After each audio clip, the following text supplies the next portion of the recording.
Ihr Kampf richtet sich nicht gegen Fleisch und Blut, sondern gegen die Fürstentümer und Mächte der Finsternis.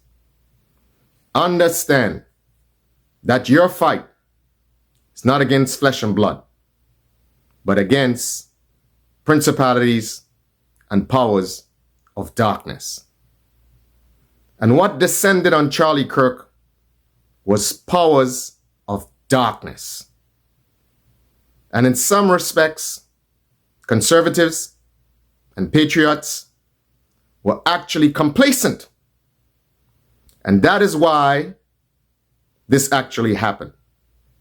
We have to be reminded, Peter 5 verses 8, which says, be sober, be vigilant, because your adversary, the devil, walketh about seeking who he may devour.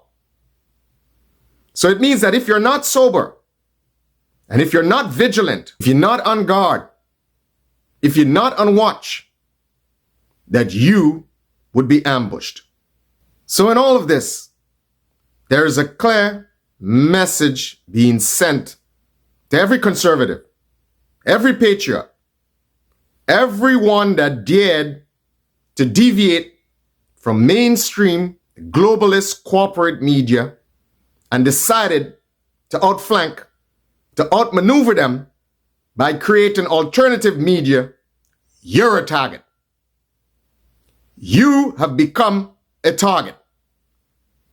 And it's quite obvious why you have become a target. You have to understand that Charlie Kirk, let's take YouTube for example, had 3.79 million followers. Now, if Charlie Kirk didn't have these 3.79 followers, these followers would have been looking elsewhere, more than likely to mainstream media for their source of information. And mainstream media would have had a stranglehold on their thought process, on the information that they see and hear. Now, do you think mainstream media is going to sit back while conservatives and patriots decide to have alternative media? Do you think they was going to take it lying down? No, because they realized that you have outmaneuvered them.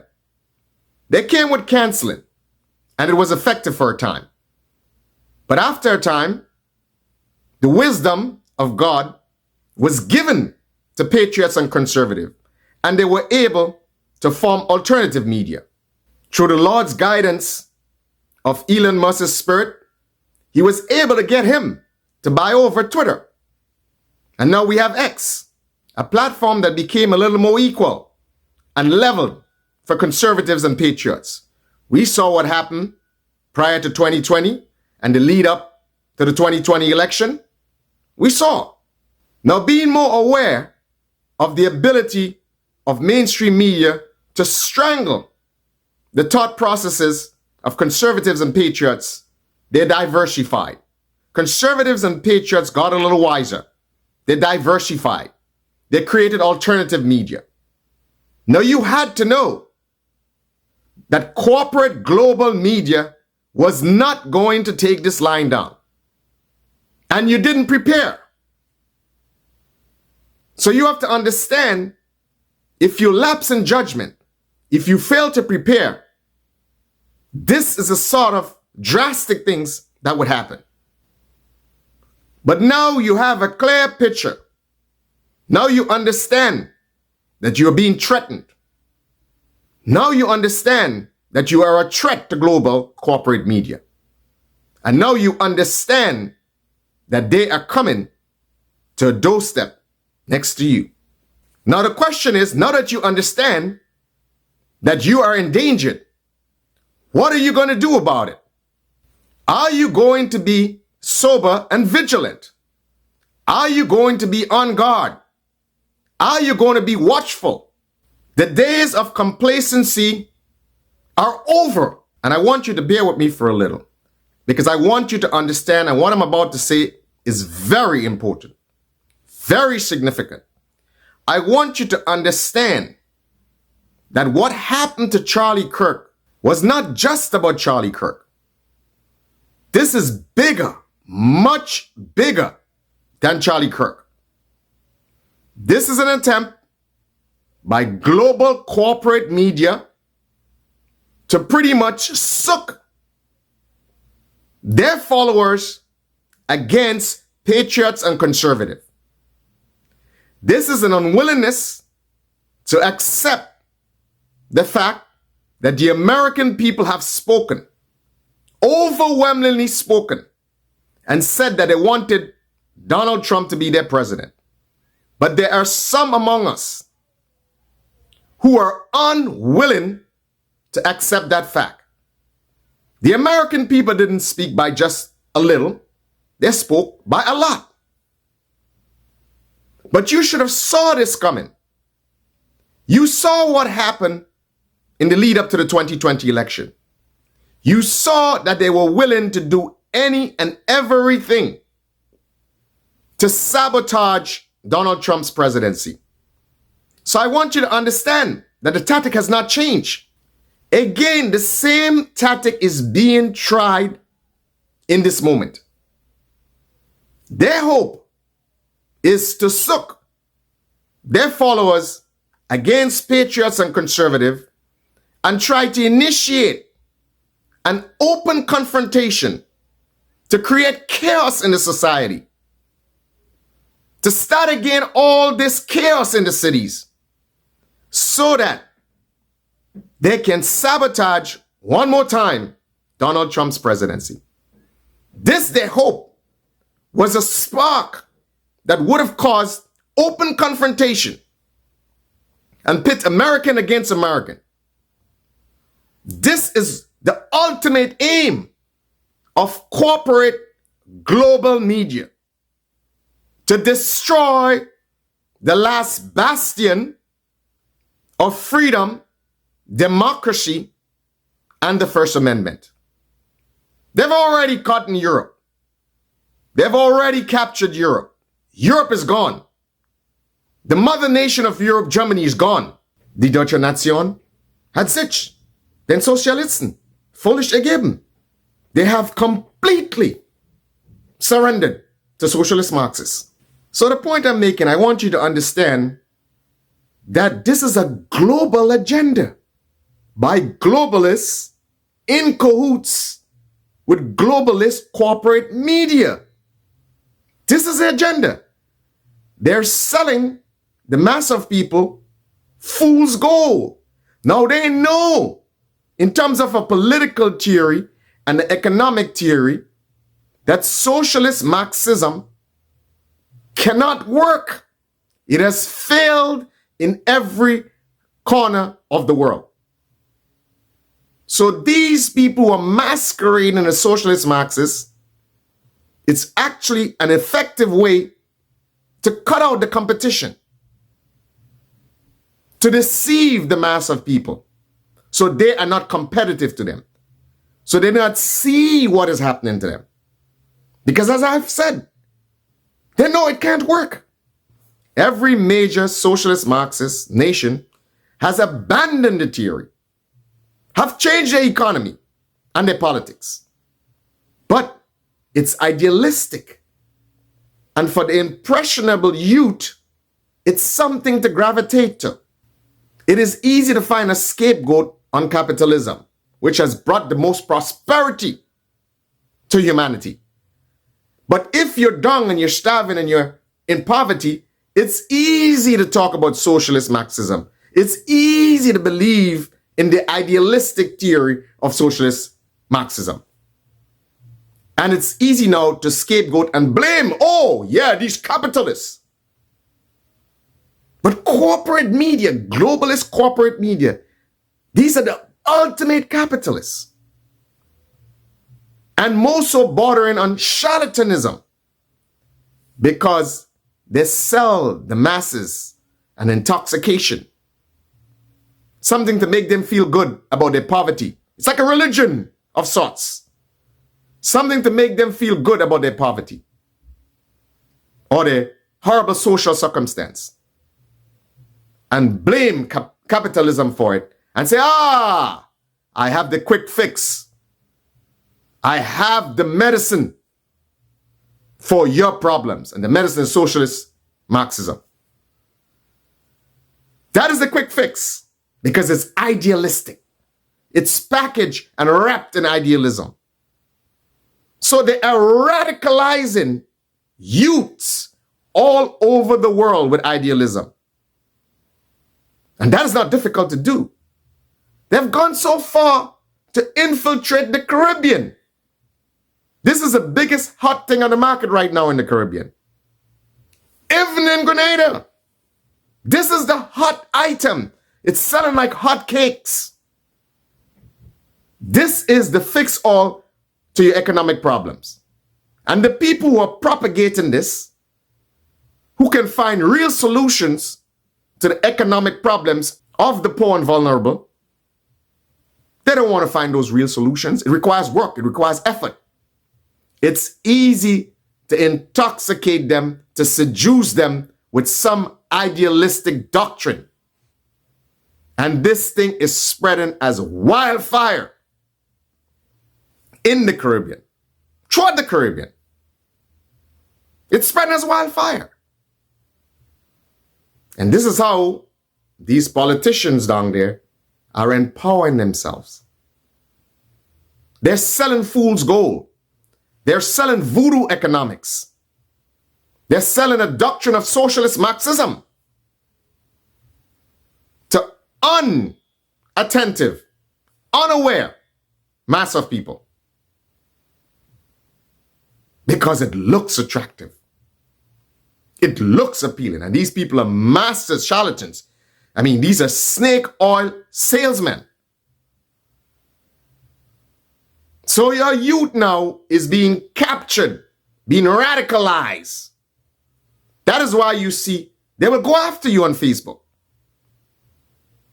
in the most virulent way. They did it in the 60s, the late 70s, and the early 80s in Grenada. They did it. And we saw the consequences thereof. But even having experienced those consequences, now, 40 years later, the kids don't know about it. They don't know the history. They are willing to toy with it right now. It seems attractive. They're gravitating to it right now because it gives the politicians an opportunity to explain away their responsibility and provide a reasonable chance for upward mobility. It's a scam. So where is the last bastion of freedom, of democracy, of protection of the First Amendment? You guessed it. The good old Uncle Sam. The good old United States of America. So that is why you see now there is an ardent struggle, an ardent fight, because they know if they control the United States of America, if they destroy democracy, if they destroy the freedom of the press, if they destroy alternative media, if they destroy the First Amendment, then it's over. Then the whole world would be under globalist corporate media domination. And then that tyrannical beast would control everything you see and everything you hear and would create your thought pattern. This is the ultimate control that they want. Had it not been for the struggles, for the defense, for the spirit of the American man and woman to fight for democracy, to fight for freedom, to fight for the First Amendment, would have been gone already. Would have been gone already. But what they have done through the media, they've actually pitted the American people against each other. And they've went about radicalizing our young men and women. And they're so smart. They have captured They have captured the learning institutions. They have the learning institutions on lockdown because they know that is where the young and impressionable minds of America is being molded. This is not an accident. And that is why, because Charlie Kirk was so effective on campuses, they knew they had to demonize him. They knew they had to create some effigy of him. And that is exactly what they set out to do. And succeeded. But you should have saw this coming. With all the canceling that took place prior to 2020 and subsequently to 2020, you should have known. You should have known they created the Me Too movement. Did you notice? Post 2020, the day the election was won by Democrats, there was no longer a Me Too movement. No longer a Me Too movement. It was over. It was done. The day the 2020 elections was won, there was no longer a BLM movement. It's done. It was defunct. The day the 2020 elections was won, there was nothing to be said from all these socialists and activists in the media. Nothing to be said. And they have all gone silent. So what you see was happening prior to 2020 was political hit jobs. But now you have to understand that they have upped the ante. They realize that conservatives and patriots outmaneuvered them when they started with the canceling.